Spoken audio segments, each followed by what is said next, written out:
विद्यार्थी जिल्हा परिषद प्राथमिक शाळा तारापूर येथील सर्व विद्यार्थ्यांची आज कृषी क्षेत्र भेट या अंतर्गत शिवार भेट पुढे या उपक्रमाअंतर्गत आपण आपल्या शाळेतील विद्यार्थिनी वेदिका सचिन कोष्टी या मुलीच्या शेताला रानाला आपण भेट देण्यासाठी आलेलो आहे आणि त्यांच्या वडिलांनी अतिशय चांगल्या प्रकारे गुलाब शेती हा जो व्यवसाय त्यांनी चालू केलेला आहे त्याबद्दल आपल्या या शेतकऱ्यांना थोडं त्यांच्या या फुलाच्या विषयी त्यांच्या व्यवसायाविषयी थोडक्यात त्यांनी माहिती सांगावी. पुढे आता जवळ ये सांगा थोडं. नमस्कार, मी सचिन बसली कोष्टी, कंपोस्ट तारापूर. माझ्या शेतामध्ये 1.5 एकर क्षेत्रामध्ये गुलाबाची बाग आहे.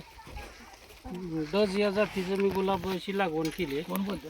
आज 2 वर्ष झालं या गुलाबातून मला चांगल्या प्रकारे उत्पन्न मिळतं आहे.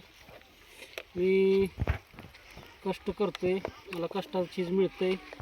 या फुलाच्या संदर्भात माहिती देत असताना ऊस या क्षेत्राला मी थोडं साईड देऊन मी गुलाब क्षेत्राकडे वळलो आहे आणि त्या क्षेत्रात मला यश मिळाले. तरी सर्व शेतकऱ्यांना माझी विनंती आहे की थोडं ऊसाचं क्षेत्र थोडंफार कमी करून थोडंफार फुलशेतीकडे वळावं. त्यातून बराचसा फायदा आपल्याला होतो आहे आणि आर्थिक मदत ही त्यातून रोज होते आपल्याला. धन्यवाद.